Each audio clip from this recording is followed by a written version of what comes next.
Welcome back. The details. President Abdel Fattah el-Sisi expressed appreciation on this day for the efforts exerted by judges to swiftly complete family court cases, noting that only 100 cases are pending out of nearly 309,000 considered by courts since pre-2021. We have more details in the coming report. President Abdel Fattah el-Sisi issued directives for preserving the structural and technical development of courts and strengthening cooperation between the Ministries of Justice and Communications and Information Technology to swiftly automate first instance courts and appeal courts.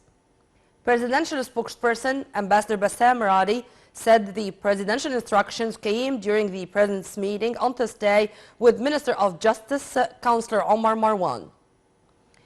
Radi added that the Justice Minister briefed President el-Sisi on his ministry's efforts with regard to the all-out development of the litigation system and the prompt and efficient administration of justice.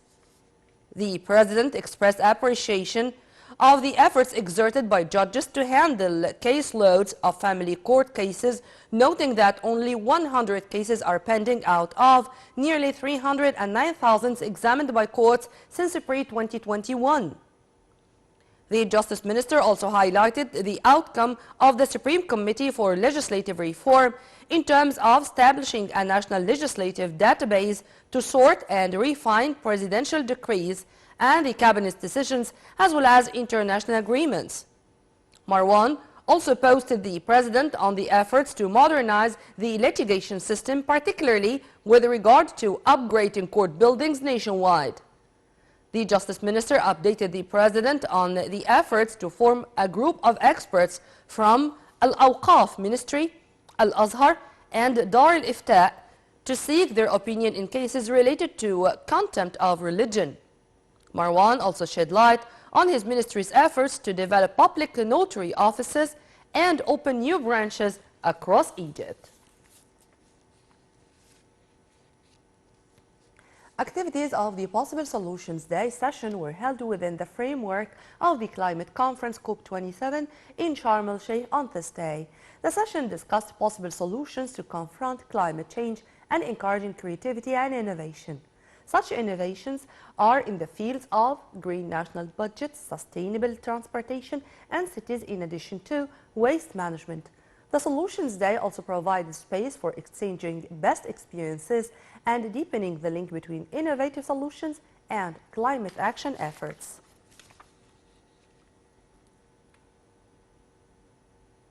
Foreign Minister Sameh Shoukry, the president of the COP27 conference, said on Thursday the Possible Solutions Day offers a unique opportunity to exchange viewpoints and experiences in addition to finding new, innovative and comprehensive solutions to climate crisis.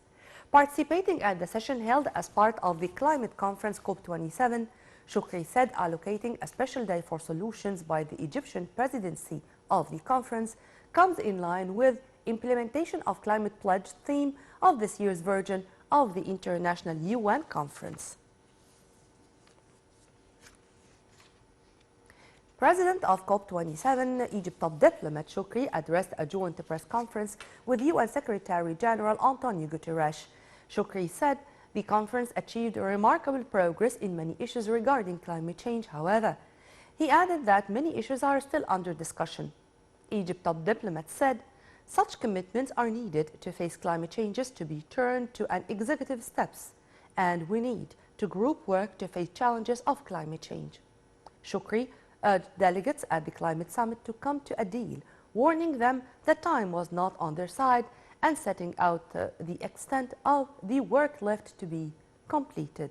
For his part, Guterres said he supports the COP27 Egyptian presidency of desire to achieve goals of climate file, noting that there are many differences facing the world regarding the climate file.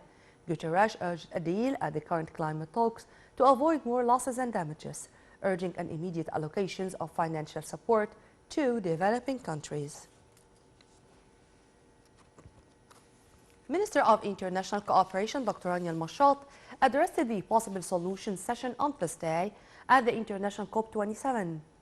El-Mashat said the Egyptian government largely understands the African continent's challenges induced by climate change.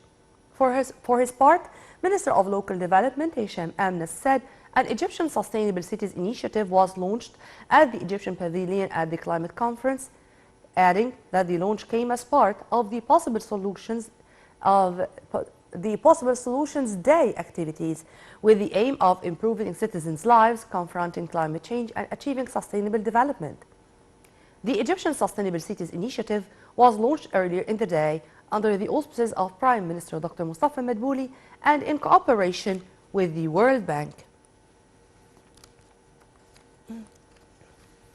On the sidelines of COP27, Egypt signed a memorandum of understanding with the European Union on Wednesday. The agreement calls on boosting strategic partnership with the EU in the field of green hydrogen. The two sides declared the announcement of relations between energy, water and food in support to the national platform of green projects in this regard.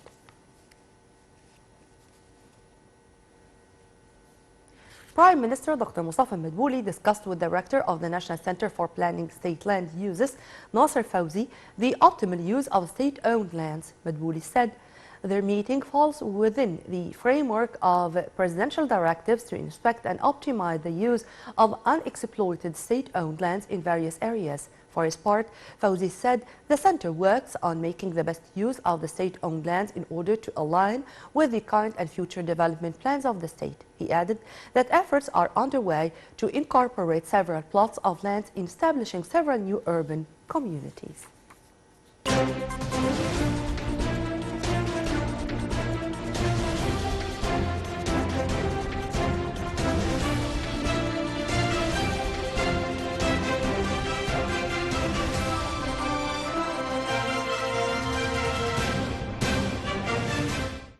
Egypt's stock market indices collectively soared on Thursday, being bolstered by purchasing operations by Arab and foreign investors.